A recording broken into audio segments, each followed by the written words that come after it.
Hello, അപ്പോൾ ഇന്ന് നടന്ന ബേസിക് സയൻസിൻ്റെ 5ാം ക്ലാസ്സിൻ്റെ ആൻസർ കീയാണ് നമ്മൾ നോക്കുന്നത്. അപ്പോൾ ആദ്യത്തെ ക്വസ്റ്റ്യൻ തന്നെ ഈ ക്വസ്റ്റ്യൻ പേപ്പർ വളരെ എളുപ്പമായിരുന്നു അല്ലേ. ഇന്നലെ നമ്മൾ ഡിസ്കസ് ചെയ്ത ഒരുപാട് ക്വസ്റ്റ്യൻസ് ഒക്കെ ചോദിച്ചിട്ടുണ്ടായിരുന്നു, നിങ്ങളെല്ലാവരും എഴുതിയിട്ടുണ്ടാവും. അപ്പോൾ നമുക്കതാ ഇവിടെ ഞാൻ ഈ ബോക്സ് ഫില്ല് ചെയ്ത് വെച്ചിട്ടുണ്ട്. സ്കിന്നിൻ്റെ ഫങ്ഷൻ എന്താണ് ഇവിടെ കൊടുത്തിട്ടുണ്ട്, ടച്ചാണ് അല്ലേ. അതിൻ്റെതാകുമ്പോൾ sight, ear sound, nose smell, tongue taste അല്ലേ. ഓക്കെ, ഇനി അടുത്തത് നോക്കൂ. Prepare a poster related to the health and protection of eyes. ഇത് നമ്മൾ ഇന്നലെ പറഞ്ഞതാണ്. അപ്പോൾ പറഞ്ഞു നേത്രദാനം, മഹാദാനം എന്നൊക്കെ പറഞ്ഞു അല്ലേ. അപ്പോൾ എന്താണ്, I donation is great donation അല്ലേ. യെസ്, അത് നമ്മൾ ഇന്നലെ പറഞ്ഞിട്ടുണ്ടായിരുന്നു അല്ലേ. അത് കംപ്ലീറ്റ് ചെയ്യണേ. Great donation, I donation is great donation അല്ലേ. അപ്പോൾ എന്നിട്ട് നമ്മൾ എന്ത് ചെയ്തു, ബോർഡറൊക്കെ കൊടുക്കണം എന്നൊക്കെ പറഞ്ഞു അല്ലേ. എന്നിട്ടൊരു കണ്ണിൻ്റെ ചിത്രമൊക്കെ വരയ്ക്കാൻ വേണ്ടി പറഞ്ഞിട്ടുണ്ടായിരുന്നു. ഇന്നലെ ആ ക്ലാസ് കേട്ടവർക്ക് അത് എഴുതാൻ പറ്റിയിട്ടുണ്ടാവും എന്ന് വിചാരിക്കുന്നു. അപ്പോൾ ഇനി നമുക്ക് അടുത്ത ക്വസ്റ്റ്യൻ നോക്കാം. ക്വസ്റ്റ്യൻ നോക്കൂ. Which device is use to solve hearing problem? അതെന്താണ്, ഹിയറിംഗ് എയ്ഡ് ആണ് അല്ലേ. യെസ്, ഓപ്ഷൻ ബി ആണ് കേട്ടോ കറക്റ്റ് ആൻസർ. രണ്ടാമത്തെ ആക്ടിവിറ്റി നോക്കൂ. Fuels are the substances that liberate heat on burning. Classify the following fuel based on their state. Yes, അപ്പോൾ ഓരോ ഫ്യൂലും ഓരോ സ്റ്റേറ്റ് ആണല്ലേ. സോളിഡ് ഉണ്ട്, ലിക്വിഡ് ഉണ്ട്, ഗ്യാസ് ഉണ്ട്. അതാണ് മുകളിൽ നമ്മൾ ഹെഡിങ് കൊടുക്കേണ്ടത് കേട്ടോ. അപ്പോൾ ഇവിടെ നമ്മൾ സോളിഡ് എന്ന് കൊടുക്കുന്നു. നെക്സ്റ്റ് വന്നിട്ട് അവർ തന്നിട്ടുണ്ട് അല്ലേ, ലിക്വിഡ് അവർ തന്നിട്ടുണ്ട്. അടുത്തത് ഗ്യാസ് എന്ന് കൊടുക്കുന്നു. ഓക്കെയാണല്ലോ. സോളിഡിൽ വരുമ്പോൾ കോളും കോക്കനട്ട് ഷെല്ലും വരും. ലിക്വിഡിൽ കെറോസിനും ഡീസലും വരും അല്ലേ. യെസ്, അടുത്തത് എന്താണ് വരിക, അടുത്തത് LPG ജെറ്റ് ഫ്യൂലും കേട്ടോ. ഓക്കെ ആണല്ലോ. ഇത് എഴുതിയിട്ടുണ്ടാവുമെന്ന് വിചാരിക്കുന്നു. നമുക്ക് അടുത്ത് നോക്കിയാലോ. Yes, name the device that converts solar energy into electrical energy. നമ്മൾ ഇന്നലെ ഈ ഫോട്ടോസൊക്കെ കാണിച്ചിട്ടുണ്ടായിരുന്നു അല്ലേ. ഈ ഫോട്ടോസൊക്കെ പറഞ്ഞ് വേറെ ക്വസ്റ്റ്യൻസൊക്കെ ഡിസ്കസ് ചെയ്തിട്ടുണ്ടായിരുന്നു അല്ലേ. യെസ്, ഇപ്പോൾ അതുപോലെ തന്നെ അടുത്തതും പറഞ്ഞിട്ടുണ്ടായിരുന്നു. അപ്പോൾ നോക്കാം. Name 2 devices in which solar energy is used. അപ്പോൾ ആദ്യത്തെ ആൻസർ എന്താണ്, PV സെൽ എന്ന് പറയും, അല്ലാന്നുണ്ടെങ്കിൽ സോളാർ സെൽ എന്ന് പറയും അല്ലേ. യെസ്, അതെന്താണ്, PV സെല്ലും സോളാർ സെല്ലും എന്നൊക്കെ പറഞ്ഞാൽ എന്താണ്, അതൊരു ഡിവൈസാണ്. അതെന്ത് ചെയ്യും, convert solar energy into electrical energy അല്ലേ. സോളാർ എനർജീനെ ഇലക്ട്രിക്കൽ എനർജി ആയിട്ട് കൺവേർട്ട് ചെയ്യുന്ന ഡിവൈസാണ് PV സെല്ല് അല്ലെങ്കിൽ സോളാർ സെൽ. ഇതിലേത് എഴുതിയാലും ശരിയാണ് കേട്ടോ. ഇനി അടുത്ത് നോക്കൂ. Name 2 devices in which solar energy is used. Solar water heater അല്ലേ. അതുപോലെ തന്നെ സോളാർ കുക്കർ ഉണ്ട്, പിന്നെ കാൽക്കുലേറ്റർ ഉണ്ട്. അതൊക്കെ നമ്മൾ ഇന്നലെ പറഞ്ഞിരുന്നു അല്ലേ. ഓക്കെ, അടുത്ത ക്വസ്റ്റ്യൻ നോക്കാം. നിങ്ങൾക്ക് അറിയുന്ന ഏത് എഴുതിയാലും ശരിയാണ് കേട്ടോ. അടുത്ത ക്വസ്റ്റ്യൻ നോക്കാം. Name the place in Kerala where windmill is installed. അതെവിടെ, രാമക്കൽമേടാണ് കേട്ടോ. ഓപ്ഷൻ ഡി ആണ് ഉത്തരം കേട്ടോ, രാമക്കൽമേട്. ഓക്കെ, അടുത്തത് നോക്കൂ. Choose the wrong statement from the below. Option C ആണ് അതിലെ റോങ് സ്റ്റേറ്റ്മെൻറ്റ്.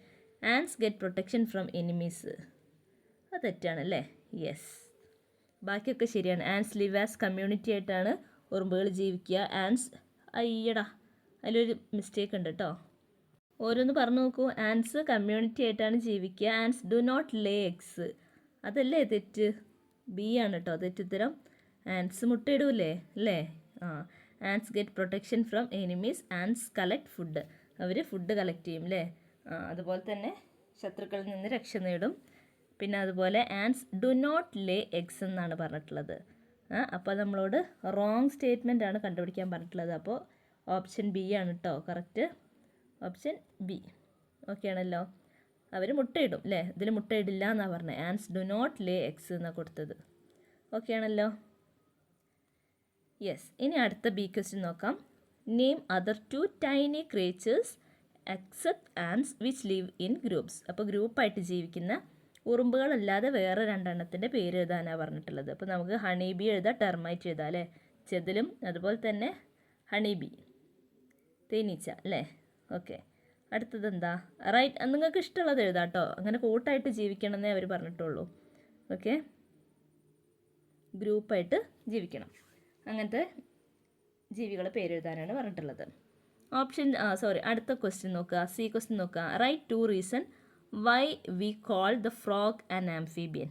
നമ്മൾ ഫ്രോഗിനെ ആംഫീബിയൻ എന്ന് വിളിക്കുന്നത് എന്തുകൊണ്ടാണ്? അത് ബോത്ത് വാട്ടറിലും ലാൻഡിലും ഉണ്ടാവും അല്ലേ. വാട്ടറിലും ലാൻഡിലും ജീവിക്കുന്നവരെയാണ് നമ്മൾ എന്തെന്ന് പറയാം, ആംഫീബിയൻസ് എന്ന് പറയാം അല്ലേ. യെസ്. അപ്പം frog live in both water and land, അതൊരു റീസൺ ആണ്. അടുത്തത് എന്താ, അതിൻ്റെ ബോഡി അല്ലേ, മോയിസ്റ്റ് സ്കെയിൻലെസ് സ്കിന്നാണ് ആർക്ക്, ഫ്രോഗിനുള്ളത്. ഓക്കെ ആണല്ലോ, സ്കെയിൻലെസ് സ്കിൻ ഉണ്ട് അല്ലേ. യെസ്. അപ്പോൾ അതും പിന്നെ വാട്ടറിലും അതുപോലെ തന്നെ ലാൻഡിലും ജീവിക്കുന്നു. അങ്ങനെ 2 റീസൺ കിട്ടി. അടുത്ത ക്വസ്റ്റ്യൻ നോക്കാം. Complete the flow chart. ഇവിടെ കംപ്ലീറ്റ് ചെയ്തിട്ടുണ്ട്. ഫോസിൽ ഫ്യൂൽസ് എങ്ങനെയൊക്കെയാണുള്ളത്, നാച്ചുറൽ ഗ്യാസ് ഉണ്ട് അല്ലേ, പിന്നെ ക്രൂഡ് ഓയിലും അതുപോലെ തന്നെ കോളും ആണ് അല്ലേ. യെസ്. അപ്പം നിങ്ങൾ എഴുതിയിട്ടുണ്ടാവും അല്ലേ. അടുത്ത ക്വസ്റ്റ്യൻ നോക്കൂ. Write 2 qualities of a firewood stove. അപ്പോൾ വിറകടുപ്പിൻ്റെ 2 ഗുണങ്ങളാണ് ചോദിച്ചത്. അതെന്താ, ലെസ് എക്സ്പെൻസീവ്, പൈസ വളരെ കുറവാണല്ലേ, പിന്നെ അതുപോലെ തന്നെ ലോക്കൽ അവൈലബിലിറ്റി, അതിൽ എന്താണ്, നമുക്ക് വുഡ് എവിടെ നിന്ന് കിട്ടും അല്ലേ, നമ്മുടെ പരിസരത്തു നിന്നൊക്കെ കിട്ടും, എവിടെ നിന്ന് വേണമെങ്കിലും കിട്ടും. അങ്ങനെ ഭയങ്കര പൈസ കൊടുത്ത് പുറത്തുനിന്നൊന്നും എടുത്ത് കൊണ്ടുവരേണ്ട ആവശ്യമില്ല, ലോക്കലായിട്ട് നമുക്ക് കിട്ടുന്നതാണ് അതിൻ്റെ ഫയർവുഡ് അല്ലേ. യെസ്. അപ്പോൾ അത് രണ്ടും അതിൻ്റെ എന്താണ്, അതിൻ്റെ 2 ക്വാളിറ്റീസാണ്. ഓക്കെ. നിങ്ങൾക്ക് വേറെ എന്തെങ്കിലും ഉണ്ടെന്നുണ്ടെങ്കിൽ അതും എഴുതാവുന്നതാണ് കേട്ടോ. Which energy source does not cause air pollution. Air pollution ഉണ്ടാക്കാത്തൊരു എനർജി സോഴ്സ് ഏതാണ്, അത് സൺലൈറ്റ് ആണ്. ഓക്കെ ആണല്ലോ. അടുത്തത് നോക്കൂ. ഇത് നമ്മൾ ഇന്നലെ പിക്ചറൊക്കെ കാണിച്ചു തന്നതാണ് അല്ലേ. അപ്പോൾ എല്ലാവരും ശ്രദ്ധിച്ചിട്ടുണ്ടാവുമെന്ന് വിചാരിക്കുന്നു. ഇവിടെ അടയാളപ്പെടുത്തിയത് ഏതാണ്, പ്യൂപ്പയാണല്ലേ. യെസ്. ഇവിടെ ഇങ്ങനെ ഇങ്ങനെ കാണും. അതാണ് കേട്ടോ, പ്യൂപ്പയാണ്. അപ്പോൾ ഇവിടെ അടയാളപ്പെടുത്തിയിട്ടുള്ളത് ഈ എ എന്ന് പറയുന്ന ഭാഗം pupa. Right. What does the above illustration indicate. ഇതെന്താണെന്നാണ് നമ്മളോട് ചോദിച്ചിട്ടുള്ളത്. അപ്പോൾ ഇത് ലൈഫ് സൈക്കിളാണ് അല്ലേ. അപ്പം ആൻലയൻ ലാക്വിങ്ങിൻ്റെ ലൈഫ് സൈക്കിളാണ് ഇവിടെ കൊടുത്തിട്ടുള്ളത് അല്ലേ. യെസ്. അടുത്ത് നോക്കൂ. Name any 2 butterflies. ബട്ടർഫ്ലൈസിൻ്റെ പേര് പഠിച്ച് വെക്കണം എന്ന് ഞാൻ പറഞ്ഞിട്ടുണ്ടായിരുന്നു അല്ലേ. വരയൻകടുവയുണ്ട്, വിലാസിനിയുണ്ട്. ഓക്കെ. നിങ്ങൾക്ക് വേറെ ഏതെങ്കിലും പേര് അറിയുന്നുണ്ടെങ്കിൽ അത് എഴുതിയാലും മതി. ഓക്കെ ആണല്ലോ. നമ്മൾ ബേസിക് വളരെ സിമ്പിളായിരുന്നു അല്ലേ. അടുത്ത ഡി ക്വസ്റ്റ്യൻ നോക്കാം. Which among the following is harmful to agricultural crops. Okay. അപ്പോൾ അത് ഏതാണ്, യെല്ലോ സ്റ്റെം ബോറർ ലാർവയാണ് കേട്ടോ. നമ്മുടെ കൃഷിയൊക്കെ നശിപ്പിക്കുന്ന എന്താണ് സാധനം, ഈ കൂട്ടത്തിൽ പെടുന്നതിൽ ഏതാണ് കൃഷിയെ നശിപ്പിക്കുന്നത്, അത് യെല്ലോ സ്റ്റെം ബോറർ ലാർവയാണ്. ഓക്കെ. ഇനി ആക്ടിവിറ്റി 5 നോക്കാം. Yes. Observe the picture and write the arrangement of leaves. അപ്പോൾ ലീവ്സ് അറേഞ്ച്മെൻറ്റ്സ് പറഞ്ഞിട്ടുണ്ടായിരുന്നു. ഓപ്പോസിറ്റ് ഉണ്ട് അല്ലേ, ആൾട്ടർനേറ്റ് ഉണ്ട്, അതുപോലെ തന്നെ പിന്നെന്താണ്, അരളി പോലുള്ള വൂളായിട്ട് കിടക്കുന്നതും ഉണ്ട് അല്ലേ. യെസ്. അപ്പോൾ ഇവിടെ നമുക്ക് അരളി എന്ന് എഴുതാം, ഇത് മാംഗോ അല്ലേ. യെസ്. അപ്പോൾ ഇതിൻ്റെ എക്സാമ്പിളാണ് കേട്ടോ ഞാനിവിടെ എഴുതിയിട്ടുള്ളത്. ഇവിടെ ഓൾട്ടർനേറ്റ് ആണ് കേട്ടോ, ഓൾട്ടർനേറ്റ്. അതിൻ്റെ എക്സാമ്പിൾ താഴെ കൊടുത്തിട്ടുണ്ട്, മാംഗോ. ഓക്കെ. ഇത് ഓപ്പോസിറ്റ് ഓൾറെഡി അവർ കൊടുത്തിട്ടുണ്ട്, ഇത് വൂളാണ് കേട്ടോ. ഓക്കെ. അപ്പം നമ്മൾ പറഞ്ഞു ഓപ്പോസിറ്റ് ഉണ്ട്, ഓൾട്ടർനേറ്റ് ഉണ്ട്, വൂൾഡും ഉണ്ട് കേട്ടോ. ഓക്കെ. അപ്പോൾ അതിൻ്റെയൊക്കെ എക്സാമ്പിൾ ഞാനിവിടെ താഴെ എഴുതിയിട്ടുണ്ട് കേട്ടോ. ഇവിടെ ഫില്ല് ചെയ്യേണ്ടത് ശരിക്കും ആ അറേഞ്ച്മെൻറ്റ് ഏതാണെന്നാണ്. മനസ്സിലായല്ലോ. ഓപ്പോസിറ്റ് ഇത് ഓൾട്ടർനേറ്റ്, ഇത് വൂൾ കേട്ടോ.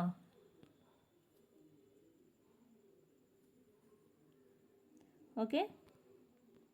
ഇനി അടുത്ത ക്വസ്റ്റ്യൻ നോക്കൂ. What are the factors needed for the preparation of food in plants. നമുക്കറിയാം ഫോട്ടോസിന്തസിസിന് എന്തൊക്കെ വേണം, കാർബൺ ഡൈ ഓക്സൈഡ് വേണം, വാട്ടർ വേണം, സൺലൈറ്റ് വേണം, ക്ലോറോഫിൽ വേണം അല്ലേ. യെസ്. അടുത്ത ക്വസ്റ്റ്യൻ നോക്കാം. Which pigment gives yellow colour to fruits. അത് സാന്തോഫിലാണ് അല്ലേ. യെസ്.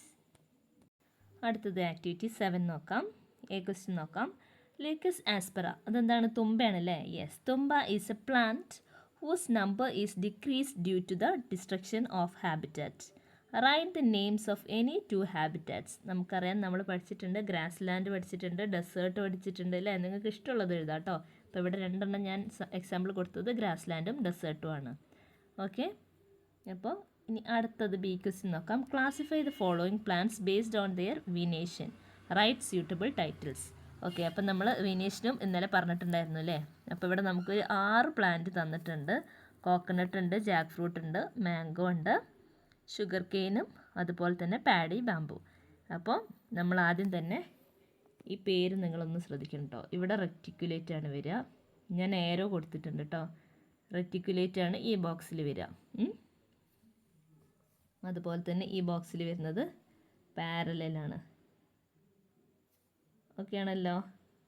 പാരലലിൽ വരുമ്പം പാഡി വരും, കോക്കനട്ട് വരും, ബാമ്പു വരും, ഷുഗർ കെയിൻ വരും. 4 എണ്ണം വരും അല്ലേ. റെക്റ്റിക്കുലേറ്റിൽ മാംഗോയും ജാക്ക് ഫ്രൂട്ടും. ഓക്കെ ആണല്ലോ. യെസ്, നിങ്ങളൊന്ന് നോക്കാം കേട്ടോ. സെറ്റാണല്ലോ. ഈ മുകളിൽ എഴുതിയത് അങ്ങോട്ടും ഇങ്ങോട്ടും മാറിപ്പോയതാണ് കേട്ടോ. ഏരോ കണ്ടില്ലേ, ഇതിങ്ങനെ. ഓക്കെ, റെറ്റിക്കുലേറ്റ് ഇവിടെ, പാരലൽ ഇവിടെ. ഇവിടെ ആറും ഇവിടെ പിയും ഫസ്റ്റത്തെ ലെറ്റർ എഴുതി വെച്ചിട്ടുണ്ട് കേട്ടോ. ഓക്കെ, അപ്പോൾ ഇനി അടുത്ത ക്വസ്റ്റ്യനിലേക്ക് പോവാം.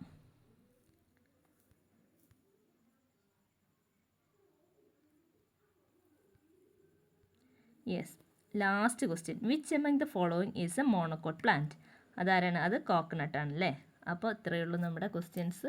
വളരെ സിമ്പിളായിരുന്നു, നല്ലൊരു എക്സാം ആയിരുന്നു. ഇനി അങ്ങോട്ടുള്ളതും ഇതുപോലെ സിമ്പിളായിട്ടുള്ള എക്സാം ആവട്ടെ.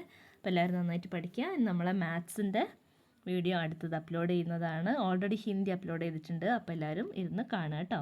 Okay, all the very best.